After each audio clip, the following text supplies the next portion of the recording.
Have you ever felt the silent weight of a phrase not yet spoken, as though the very air around you is holding its breath, waiting for your command? Not in some poetic or symbolic way, but in the real, visceral moment where what you say presses into reality and shapes it like wet clay under a sculptor's hands. There is a force in your speech, a mechanism embedded in sound itself, that doesn't just convey meaning, it architects existence.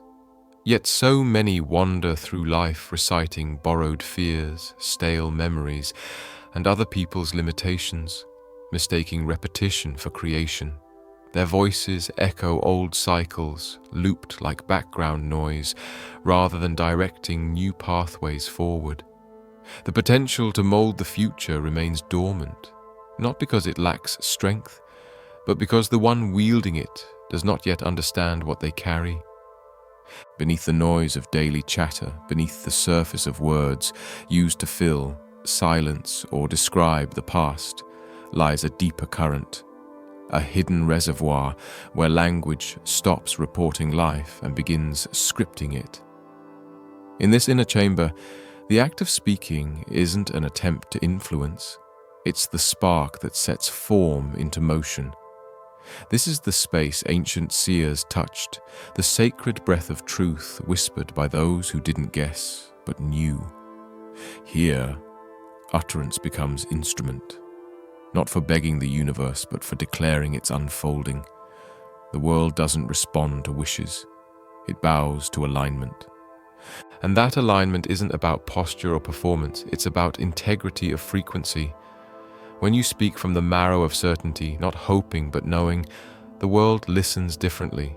There's no need to convince, no need to ask. The command is coded in the vibration of your tone. Silence isn't resistance, it's readiness. It's the waiting hush of creation, listening for clarity. And clarity only arrives when you speak from embodiment, when your words aren't just ideas but extensions of your inner truth. Then you don't whisper into the void. You initiate construction. That's the difference between murmuring out of longing and declaring from awareness. One clings to possibility, the other releases inevitability. The real distinction is not in the words chosen, but in the stance from which they're delivered. Does your voice originate from uncertainty, or from the stillness of belief? Because that difference isn't small. It's the line between remaining stuck and witnessing life reorganize around your tone. When the voice is anchored in conviction, hesitation dissolves. Obstacles begin to dissolve, not because they were illusions, but because they cannot withstand the pressure of your alignment. The shift begins inside, not outside. The frequency of creation doesn't initiate in the heavens. It pulses from your core. Say it long enough, clear enough, consistently enough, and your biology recalibrates to match it. The human body doesn't distinguish between outside proof and internal declaration. It simply tunes itself to the vibration it receives most often. The more you speak from settled knowing, not frantic trying, the more the systems of your being fall into rhythm with that resonance. Your brain, your nerves, your chemistry, they all listen. They don't check whether your claim is accurate by worldly standards. They don't verify evidence. They verify energy. And when that energy is repeated, the subconscious begins to interpret it as law. The mind may struggle to believe, but the body only needs repetition. Certainty practiced becomes belief embodied. The first time you declare something new, it might feel foreign, like learning a language you once knew in a dream. It may feel disjointed, artificial, even foolish. But that's only because you haven't worn it enough for it to feel like skin. Like learning to play an instrument or drive a car, it is awkward until it is not. So speak anyway. Speak like you're remembering instead of inventing. Speak like you've already crossed the bridge and your voice is echoing back from the other side. When your declaration no longer feels like performance but like presence, you'll notice a shift. Life responds not because you repeated some magic words, but because you finally become a frequency the world can trust. It's not about saying something once with passion. It's about saying it so often with such internal agreement that the body no longer doubts. It follows, it moves, it arranges. The process becomes fluid, automatic, instinctive. But this is the chasm where many retreat. They utter a new belief 2 or 3 times, don't see change, and revert to the familiar chants of scarcity and fear. They think the words didn't work, when in truth the body just hadn't caught up yet. Manifestation doesn't arrive to the one who samples possibility. It anchors itself in the one who saturates their inner world with it, until there's no longer room for contradiction. To change the outer, the inner must be unwavering. This isn't about blind positivity. It's about repetition with resonance. Speaking something not because it sounds good, but because you've decided it is true. And every time you say it, you aren't convincing anyone. You're carving grooves in your nervous system. You're inscribing a new identity.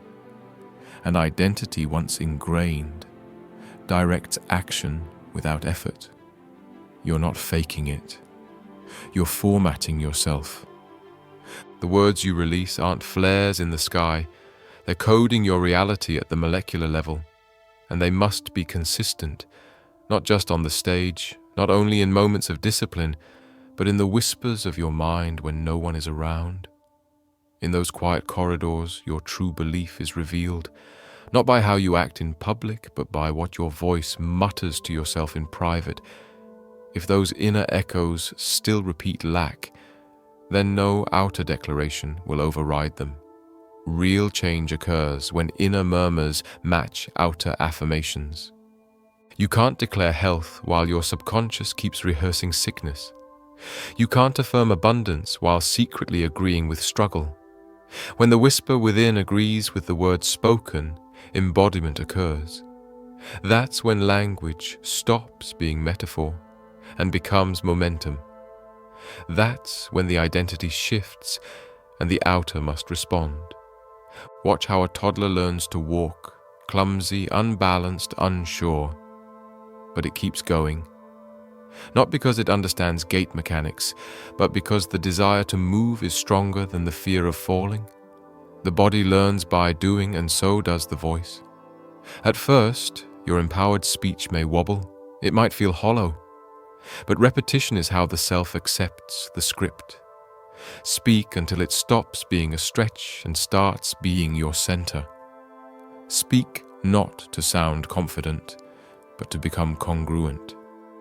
If you say it with enough frequency, not only does your body adjust, reality does too. You'll begin to notice synchronicities, alignments, coincidences that seem miraculous, but are actually logical outcomes of internal coherence. The spoken truth, repeated with consistency and emotional depth, activates a field of resonance that restructures everything around it. You're not commanding the universe, you're aligning with it. And yet, most still speak from reaction. They narrate what is rather than declaring what is becoming. They regurgitate the past, name the problems, and call it truth. But what you focus on grows. What you verbalize intensifies. Speak about the storm and you stay in it. Speak about the clearing and you walk toward it. This doesn't mean denying pain or pretending all is well. It means recognizing that you are a broadcaster, and your signal determines your reception. What you repeat becomes the rhythm of your reality. Say it enough and your nervous system begins to expect it. Expectation then translates into posture, into energy, into decisions. And those decisions create results. So if you habitually describe your limits, you aren't just telling your story. You're scripting your future. Your tongue becomes a quill. The world becomes parchment. What you affirm, you illustrate. Your tone reveals your template. Say, things always work out for me. And you're not reciting a mantra. You're installing a software update. The mind may question it. The world may contradict it. But if you keep speaking from the place of knowing, eventually your biology will match. Not because it was easy, but because repetition is how internal architecture is built.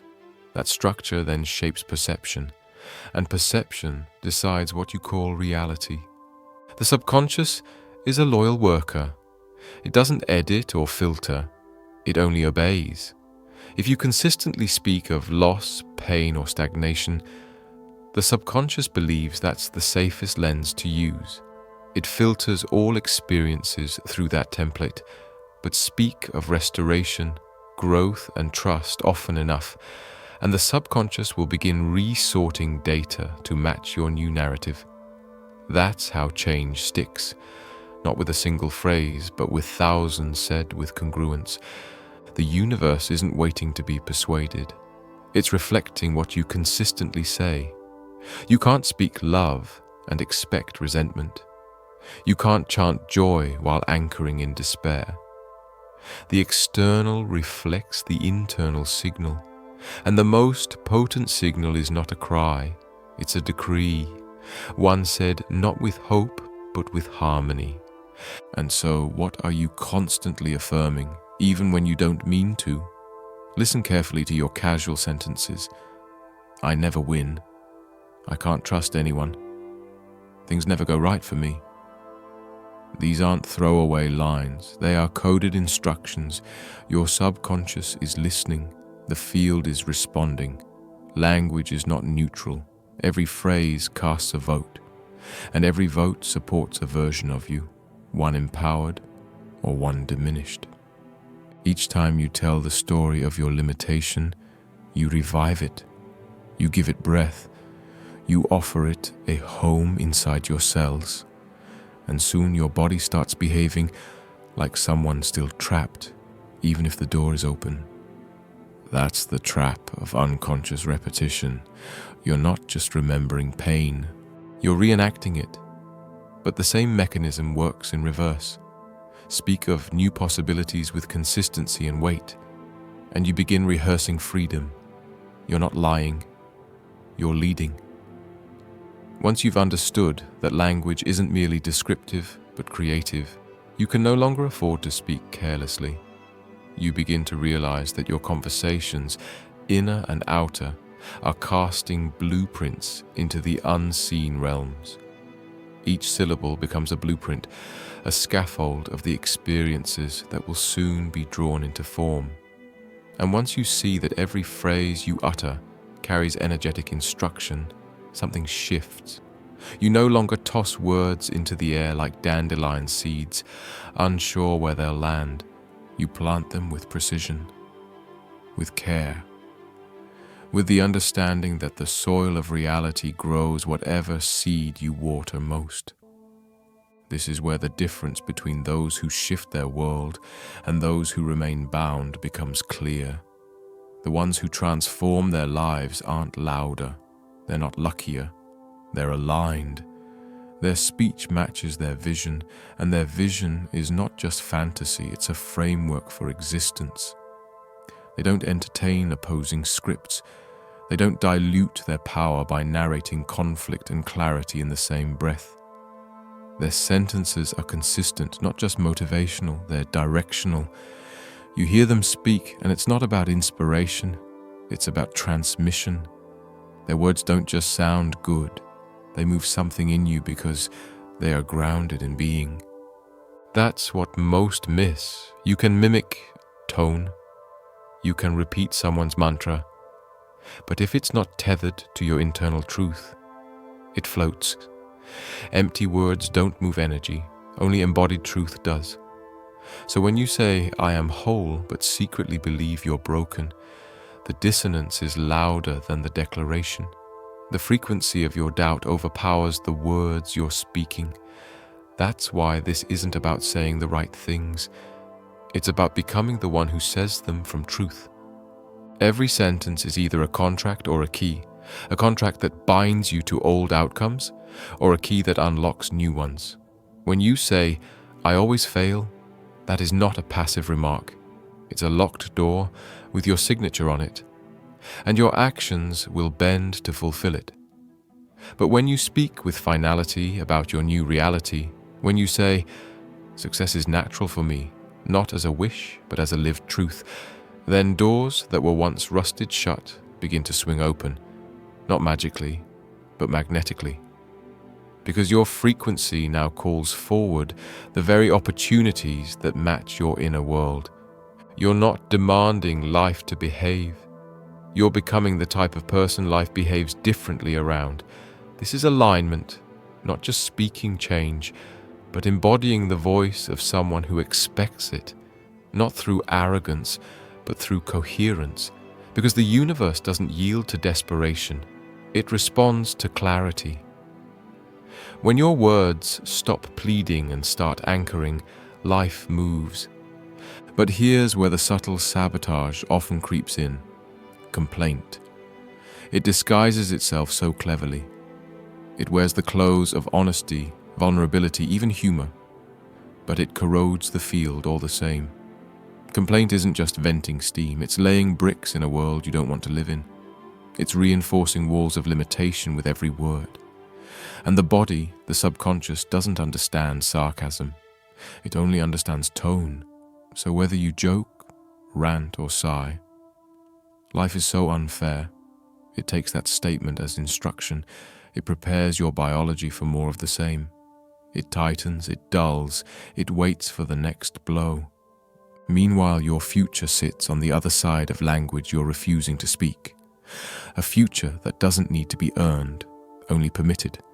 And that permission is granted through frequency, through repetition, through emotional clarity. Speak defeat, and you'll notice your energy dim, your shoulders slump, your breath shortens. Speak fulfillment, and something shifts. Your spine straightens, your heartbeat steadies. Because your body knows what your mind tries to forget.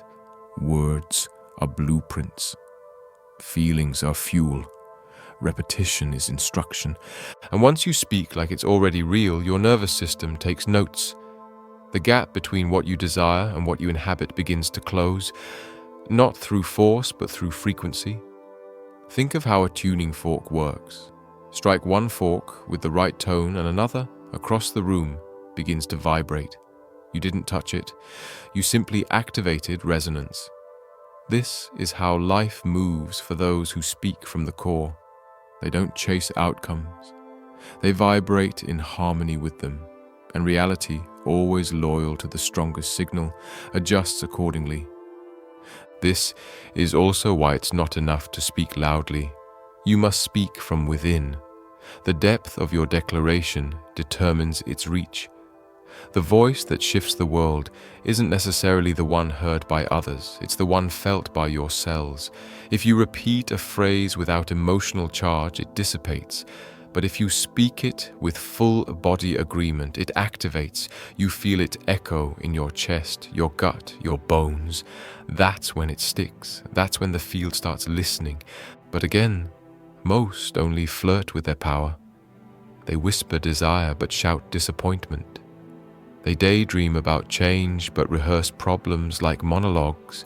They want to manifest transformation while clinging to the language of who they used to be. And that tension, the split between the old voice and the new truth, creates static blocks flow. It doesn't matter how many vision boards you create or affirmations you list, if your daily language contradicts them. The field is neutral.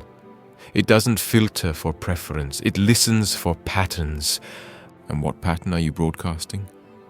Are your words coded with expectancy or echoing resignation? Do your conversations uplift or underline what hasn't worked? Every sentence plants a signal, and those signals either invite clarity or create confusion. You can't say, "I'm stepping into my power," and spend the rest of the day speaking powerlessly. You're either affirming the truth you wish to embody or reinforcing the story you need to release. The real work is done in the unseen moments, in the pauses between thoughts, in the bathroom mirror, in the car, in the seconds before sleep. That's where the internal script is most honest. That's where your nervous system picks up cues on how to shape tomorrow. Speak casually, and you might miss it. Speak with presence, and you start to direct the current of your life. You no longer wait to be inspired. You generate inspiration through consistency. But this level of ownership requires maturity, because once you understand that your voice is the mechanism of construction, you can no longer play victim to circumstance. You are not just reacting to the world, you are writing it. And with that power comes accountability. You start noticing where you've been sloppy with your sound, careless with your commentary, and instead of shaming yourself, you recalibrate. You revise your sentences the way an architect revises blueprints, not out of guilt, but out of precision. There's a reason certain ancient cultures treated speech as sacred. They didn't waste it on small talk or idle chatter. Words were ceremonies. To speak was to summon. To name something was to give it reality. That wisdom still lives in you, beneath the noise of culture and conditioning. You feel it when you say something that rings true in your chest. You sense it when a phrase lands so deeply. You feel the universe nod. That's not imagination. That's the echo of your alignment meeting the order of existence. And when you truly grasp that, your language becomes your legacy. You begin to sculpt not just your own life, but the energetic environment of every room you enter. People feel your tone before they hear your words. They sense your coherence. Because speech isn't just what you say. It's the frequency you carry while saying it. That frequency precedes you. It announces your presence. It organizes what arrives. And it amplifies whatever lives inside you. So speak like a lighthouse, not a flickering bulb. Don't waver based on the weather. Don't adjust your tone based on outside validation. Ground your voice in certainty, not false bravado, but embodied knowing. Because when you speak from that place, you don't need to manipulate. You don't have to shout. You don't beg. Your resonance does the work. Your calm clarity carries more weight than 1,000 frantic affirmations. Because it's not about quantity. It's about congruence. And congruence is built slowly, like strength, like trust. You cultivate it word by word, moment by moment, choosing again and again to speak from vision instead of circumstance. You let your mouth become the doorway through which destiny enters. You stop feeding doubt with commentary. You withdraw your energy from narratives that no longer deserve your breath. And in doing so, you become a quiet storm, a force of focus, a presence that doesn't need to explain itself. This is the gift of aligned speech. It's not for show. It's not to impress. It's to initiate, to activate, to embody. You don't perform certainty, you become it. And once you do, your voice stops reaching and starts revealing. You're no longer saying what might be true. You're demonstrating what already is. And that demonstration sends a ripple through the matrix. It changes conversations. It shifts timelines. It calls forward people, opportunities, and events that are calibrated to your current frequency. The old you, wrapped in uncertainty, entangled in self-doubt, used to speak to survive, to prove, to earn. But this version speaks to anchor, to align, to stabilize a vision so real, so integrated, that even silence vibrates with truth. You begin to realize that even the pauses between your words carry power. Because the field doesn't just listen to sound. It listens to intention. It listens to your signal. And your signal becomes undeniable once you've spoken your truth long enough for it to live in your walk, your eyes, your very breath. This is where the transformation completes its circle. You're no longer waiting for external validation. You're not performing belief. You are belief wrapped in skin, speaking life into form. Not from a need to change the world, but from a knowing that you already are. There comes a moment almost imperceptible.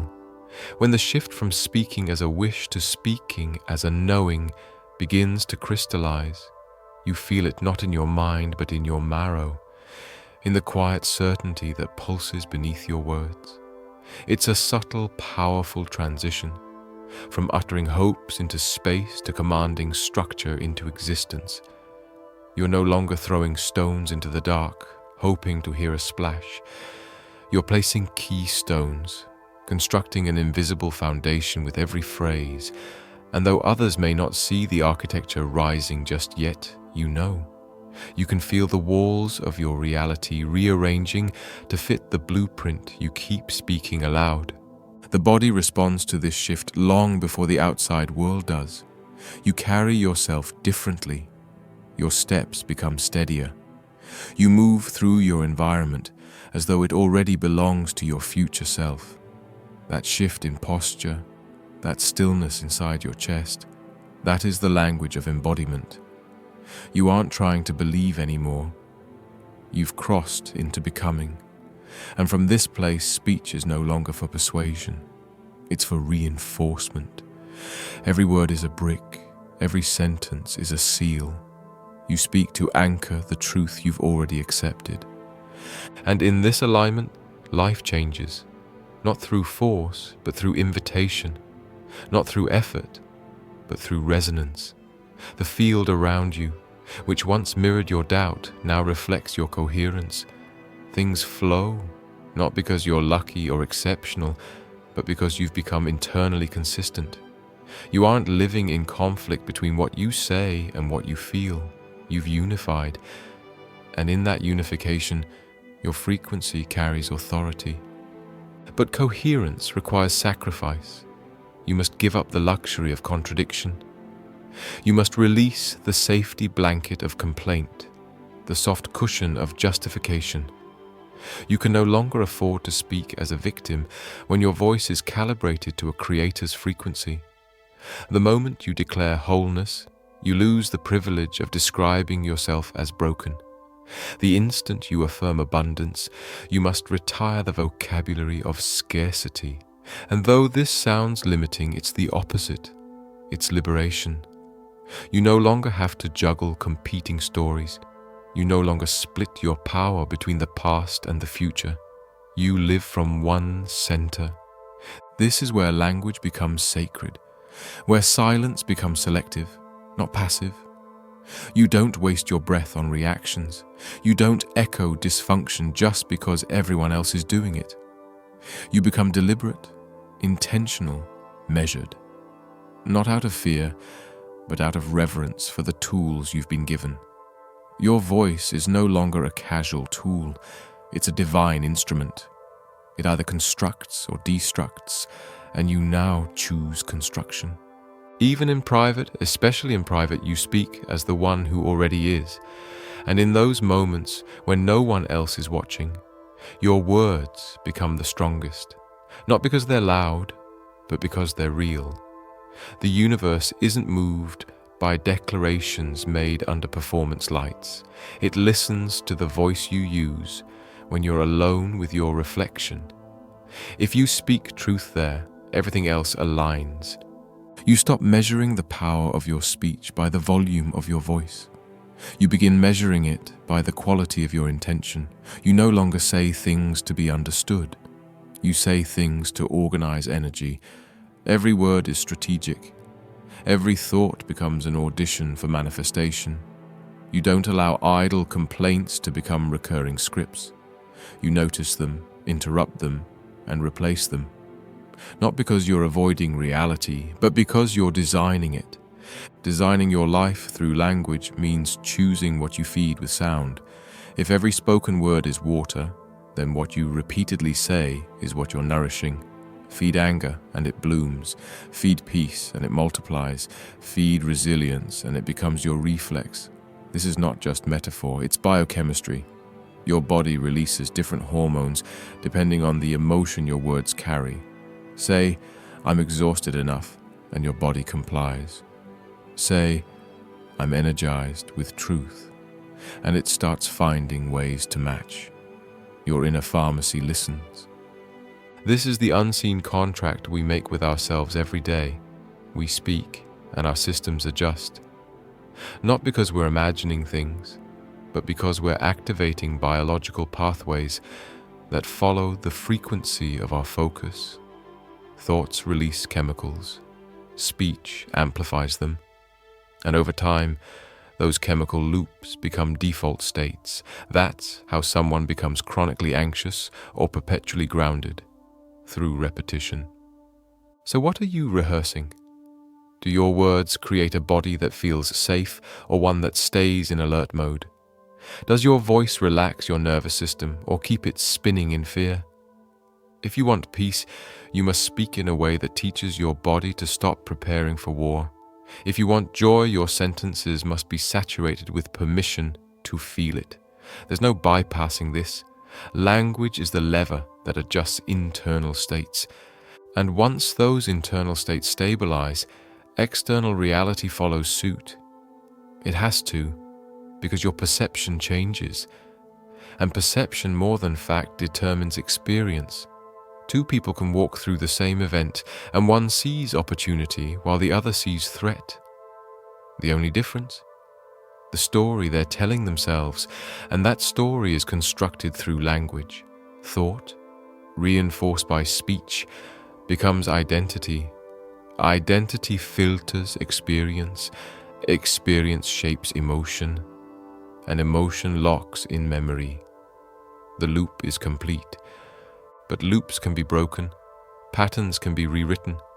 You do it by speaking something new, not once, not twice, but until it becomes the only narrative your body recognizes, until the old script fades from lack of rehearsal, until you feel yourself shifting from concept to embodiment. And embodiment is the goal, not affirmation for affirmation's sake, but speech that aligns with the rhythm of who you now are. To speak from embodiment is to stop asking for things to happen and start acknowledging that they already are. It's a quiet confidence, a presence that doesn't rely on evidence to be secure. This kind of speech doesn't chase. It claims. It doesn't argue. It asserts. And it does so not out of arrogance, but out of deep alignment. From this point forward, your job is not to beg the world to notice your potential. It's to speak as if you've already lived your evolution. Your voice is not a resume. It's a reflection. It reveals the version of you that already exists inside the future you've seen in flashes. And the more you speak from that future, the more the present reorganizes to match. But beware the temptation to revert. The old language will try to sneak back in during tired moments. You'll feel the urge to narrate problems, to commiserate for connection, to justify delays. That's the test. That's where the new language must hold. You must train yourself to speak as the upgraded version of you, even when the environment tempts you to return to the old identity. And the longer you hold that tone, the more permanent the transformation becomes. You start to understand that silence is not a void, it's a preparation space. And when you do speak, you don't waste the moment. You speak from calibration.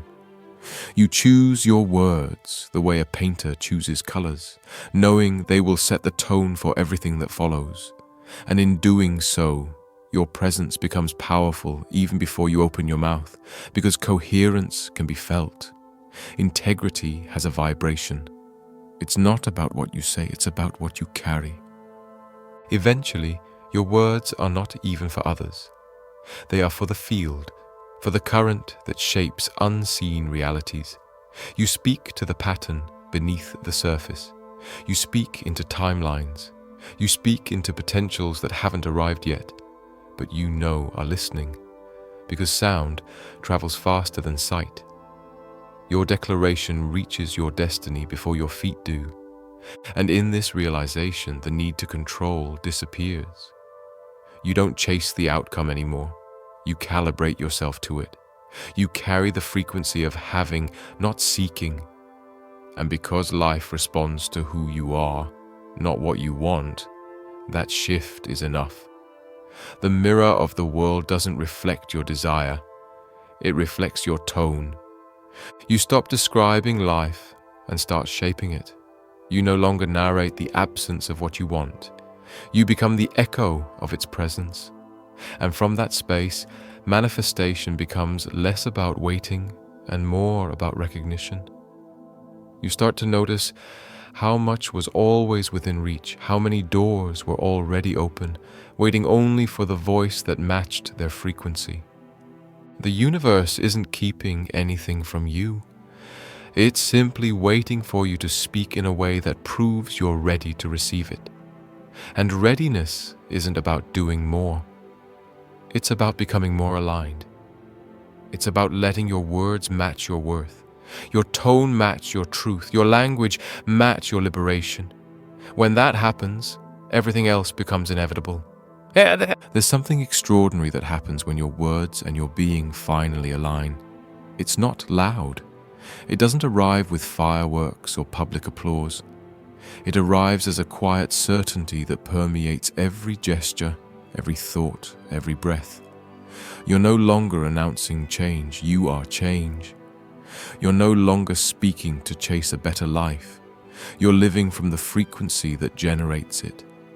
In this space, the spoken word is no longer a tool of aspiration, but a reflection of embodiment. You speak not to become, but because you are. And what you are, the world begins to mirror. Without drama, without effort.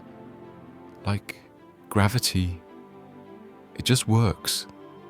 When the inside of you resonates so clearly, so consistently, with a truth that you've decided is final, the outside has no choice but to comply. You don't need to shout, you don't need to argue. Reality is shaped not by noise, but by signal, and your signal is clear. You've tuned yourself to the experience you desire, and everything, slowly and then suddenly, rearranges. This is the space of effortless creation, not because nothing is required, but because effort is no longer fueled by strain. It's powered by coherence. You're not pushing against resistance anymore. You're moving with it. You're using its current to glide. The words you speak don't feel like scripts. They feel like memories from a future you already trust. There's no tension in your tone, only embodiment, and that's the final key. Many misunderstand manifestation as a trick or hack, something you do once a day in a journal and then forget. But true creation doesn't live in rituals alone. It lives in the version of yourself you become consistently. If you affirm abundance but spend the rest of your day worrying about bills, the stronger frequency wins. If you speak of love but act from fear, your behavior betrays your broadcast, and the world listens to the dominant signal. So what is the dominant signal of your life? Not what you wish, not what you hope, but what you habitually speak, think, feel, and embody. That's the real programming. That's what your nervous system responds to. That's what your timeline is calibrated by. It's not what you say when you're inspired. It's what you whisper when you're tired, what you mumble under your breath when no one's around, what you repeat when you don't think anyone's listening, including yourself. But you are always listening. Every word you speak becomes an instruction to your cells, a command to your nervous system, a signal to your subconscious. So the question isn't, do affirmations work? It's, which affirmations are you already living? Because whether or not you mean to, you're always affirming something. Every sentence is a choice. Every phrase is a vibration. And every vibration has consequences. You can't speak powerfully in the morning and speak defeat in the afternoon and expect a coherent life. You must choose your frequency and remain loyal to it, not because the world demands it, but because your own energy requires it. Mixed signals confuse not just the universe, but your body. And a confused body goes into survival mode. It contracts, it protects, it delays. Only coherence generates flow. Only consistency allows access to higher intelligence. So speak like your life depends on it, because it does. Speak like the architect you are, because each sentence is a scaffolding beam, each thought a structural component. You are not simply telling stories, you are casting spells. Not in the fictional sense, but in the energetic sense. Language is energy, and energy organizes. When you finally treat your voice as a sacred instrument, you stop playing off key. You begin to craft sound that aligns with the life you're designing. Not once, not sometimes, but as a lifestyle. That lifestyle doesn't look like perfection. It looks like presence. It looks like awareness. It means catching yourself when you slip into old narratives, not with guilt, but with grace. You don't scold yourself. You redirect. You don't fight the old voice. You replace it with one that's more accurate to who you're becoming. And over time, the old voice fades. The new voice takes root.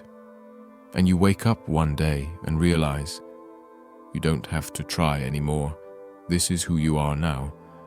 That is the essence of transformation. It's not loud.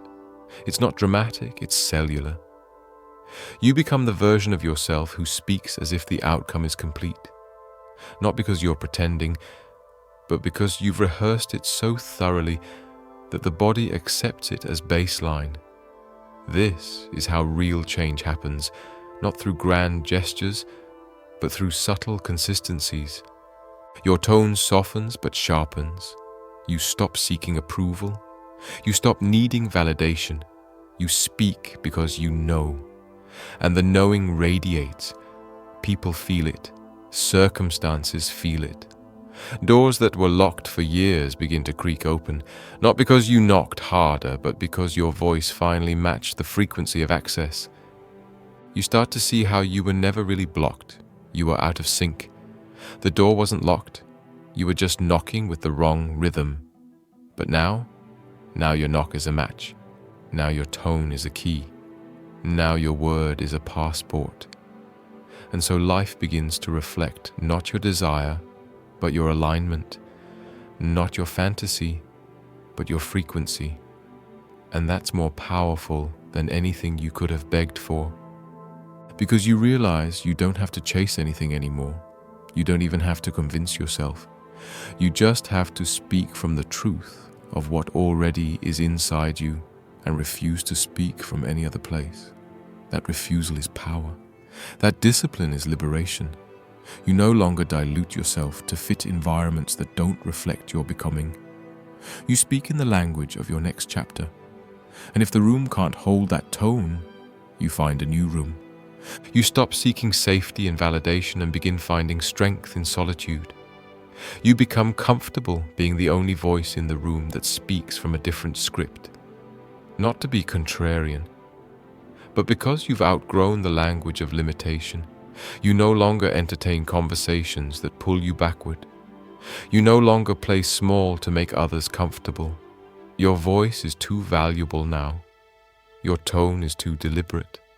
You've trained too hard to regress for comfort. And so you live differently, you walk differently, you speak differently, not because you're performing, but because you've practiced. And practice becomes presence. That presence becomes power. Not the power that dominates, but the power that directs. The power that organizes energy with intention. The power that no longer flinches in the face of delay because it knows what is already done. This is the kind of speech that doesn't shout. It resonates. It doesn't demand. It affirms. It doesn't panic. It anchors. It's not rushed. It's rhythmical. Because it comes from the depth of someone who understands the laws of creation. You know now, the world doesn't respond to panic. It responds to precision, and your precision is now practiced. Even when life throws detours, you don't revert. You redirect your language. You maintain frequency. You hold tone. Because you're no longer speaking to react. You're speaking to architect. You're not narrating what is. You're narrating what is becoming. And that narration is the foundation beneath your future. Every word you choose either stabilizes or sabotages that foundation. So you become a guardian of your language, not because you fear mistakes, but because you respect the impact. Your words are now consecrated. They are tools of transformation. You don't use them carelessly. You don't gossip. You don't echo mediocrity. You don't complain, not because life is perfect, but because you know complaints reinforce patterns you're breaking. You don't argue limitations. You declare liberation. You don't speak about who you were. You speak from who you are becoming. And when you speak from becoming long enough, you look back and realize the gap between you and your dreams didn't close through external magic. It closed because you became coherent. You became consistent. You became trustworthy to the reality you were calling in. And once you were trustworthy, it arrived. This is the secret many overlook. Manifestation isn't about control. It's about congruence. It's not about wishing harder. It's about speaking in alignment with your truth until your frequency becomes unshakable. Then, even if your environment is chaotic, your signal stays pure. You walk through noise with clarity. You move through confusion with confidence, because your speech isn't moved by circumstance. It's grounded in conviction. And conviction doesn't need evidence. It is evidence. When you speak with embodied truth, that truth becomes the climate of your life. It wraps around your days like weather. It shifts the season. You don't chase the sun. You become the source. You no longer wait for permission to believe. You are the belief. So speak accordingly. Let your language reflect your sovereignty. Let your sentences match your sacredness. Let your tone vibrate with finality. Not because you're done growing, but because you finally stopped hesitating. You're no longer wondering if you're powerful. You're speaking like someone who knows they are. And that knowing changes everything. From this point forward, your life will move at the speed of your frequency, not your force, not your fear, not your hustle, but your vibration.